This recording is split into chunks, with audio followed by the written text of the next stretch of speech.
This is Andi Purewal for Boxing Social in association with Betfred, and I'm delighted to be joined by DAZN's Joe Markowski here in New York. Joe, how are you? I'm good. Your US tour continues, I see. It does indeed. It won't be ending anytime soon, but enough of me, Joe. On to you. How are things going? How's life? I'm good, yeah. Looking forward to Thanksgiving, looking forward to this show this weekend. Looking forward to delivering a fantastic schedule at year end for DAZN boxing subscribers on both sides of the pond. Let's obviously just go on to this weekend show, Lopez-Kambosos. Very heated yesterday, Joe. I'm sure you've seen the videos. And what did you make of it all? Well, I'd like to have a team around me that are as passionate as Teofimo's dad is. Look, it's all part of the tension of a fight week that's been a long time coming. I think there's a lot of tension called up and excitement because this is a fight that's been talked about for a long time. It's obviously been kicked around a few times, and I think that tension probably spilled over a little bit yesterday, Edward. So we are, we're excited. That I think the teams are probably tense. It's normal with a fight week of this magnitude, and boiled over, but all good for the promotion, I think. Teofimo has been saying for every week he expects a 1 or 2 round stoppage on his behalf.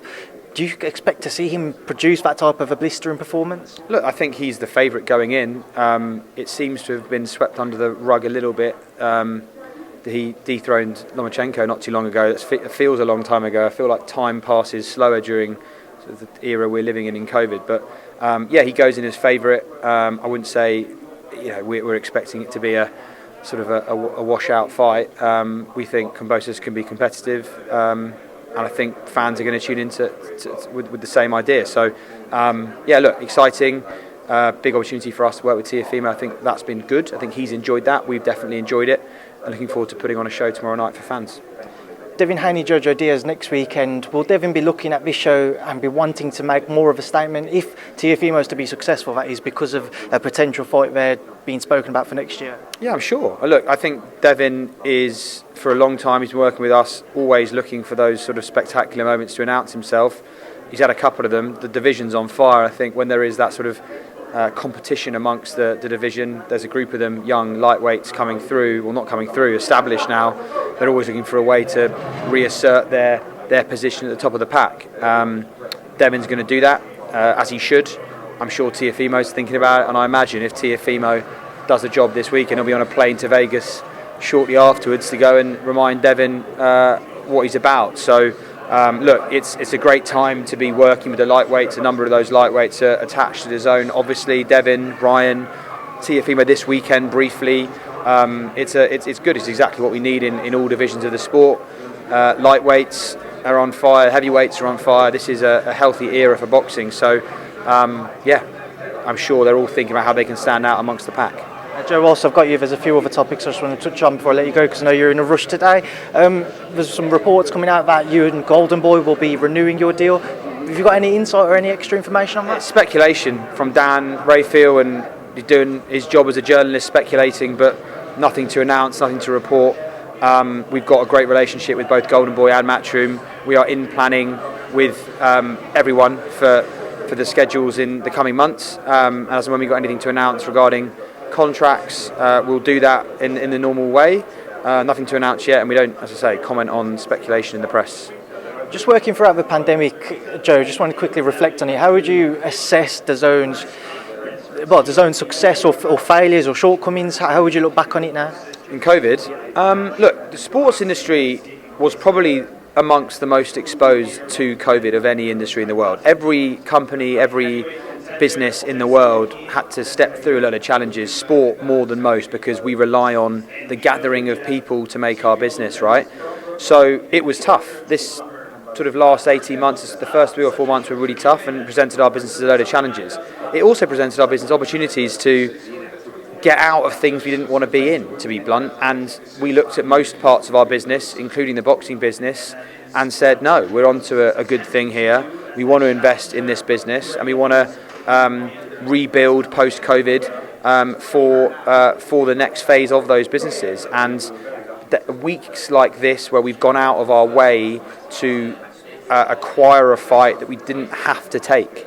This was initially a purse bid, which we were competitive in back in, I think it was February we bid for this. I think it might have been Canelo Yildirim in Miami. We bid for it.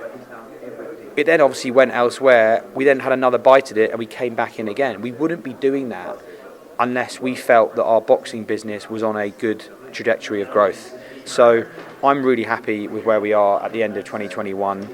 Our financial position is the best it's ever been. We're making smart decisions as a business. We're making disciplined decisions. Our promotional partners and our fighters know that. And as a result, we're building a sustainable business that is on a growth curve. So I'm really happy. Our board are happy. We've had conversations this week as a business about 2022 planning and budgets, and the plans are exciting. So yeah, I'm happy with where we are, and the broader group's in a good spot too. So a good place to be right now. Obviously, you're happy where you are, but I just want to get your thoughts on John Skipper's comments. Obviously, previous employee of DAZN. He was very critical of his own time working with a company, doesn't see it as a success. What did you make of reading his comments? I think there's a couple of things to say there. On the case of John's comments on boxing, I disagree. It's as simple as that. I just disagree with him, and I'm close to the numbers. I know the business that we are building, and I know that we're in a very good spot, as I've just said. I think John's comments were probably about a broader perspective he had on outside of boxing in the US, which is a different kettle of fish altogether. You can ask John about those comments. I'm focused on the business we're building.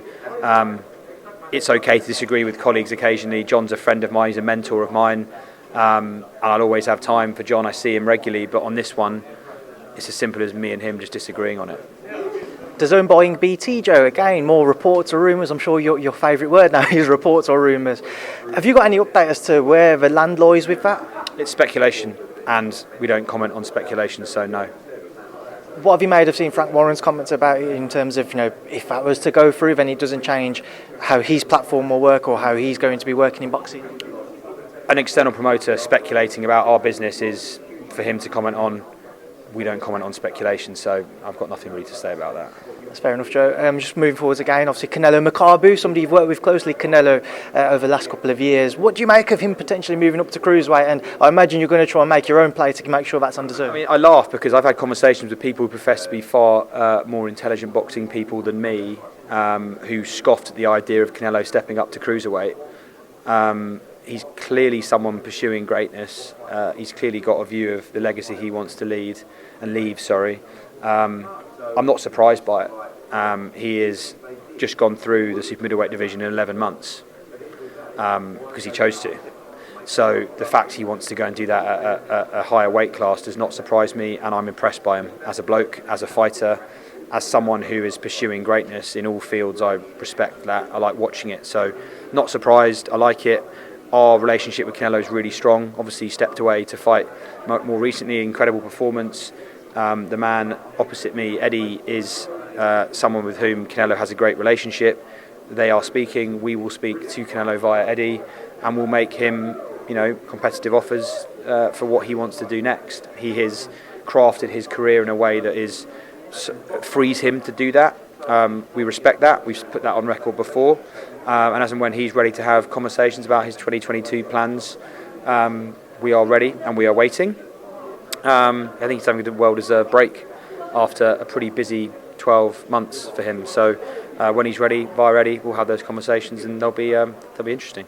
I mean, Eddie made no secret of, so we say a strained relationship with PBCs, doesn't have the best of relationships, to say the least. How much of an issue do you think that will be moving forwards to try and get certain fights made?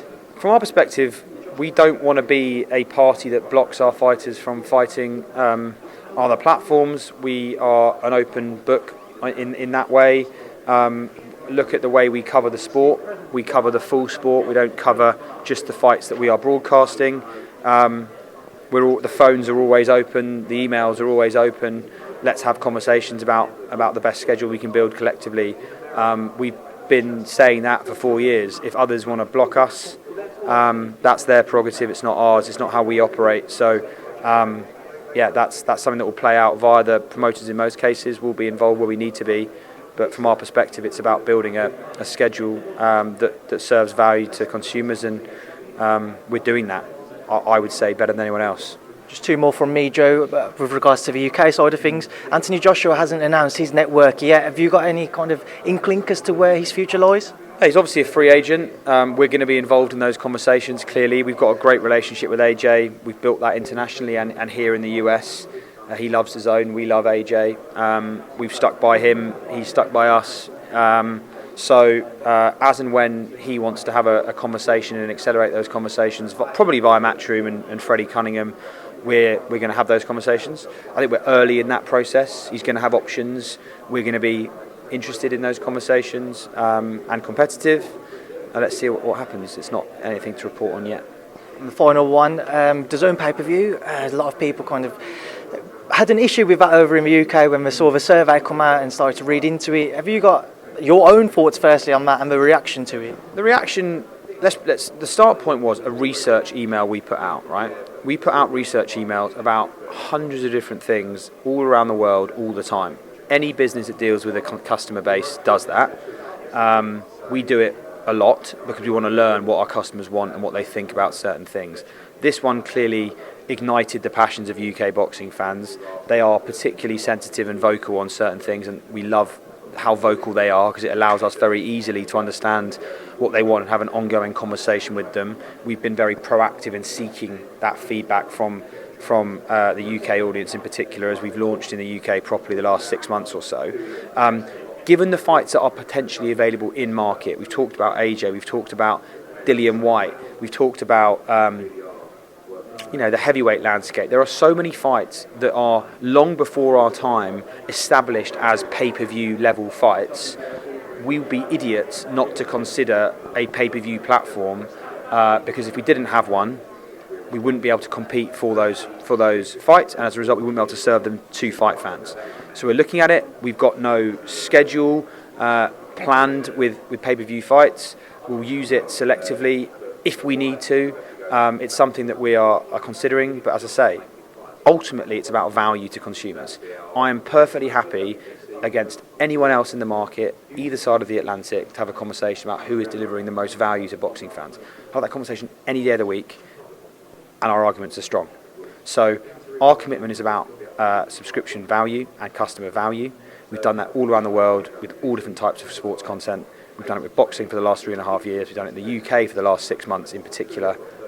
We will continue doing it. It's part of the principles of our business. That's what it's about. It's about value, and that's what I'm focused on delivering. All right, Joe, I appreciate your time. I know you're going to have to shoot off for this press conference, which looks like it's about to begin shortly. So thank you as always, and I'll speak to you again soon. Thank you. Thanks very much.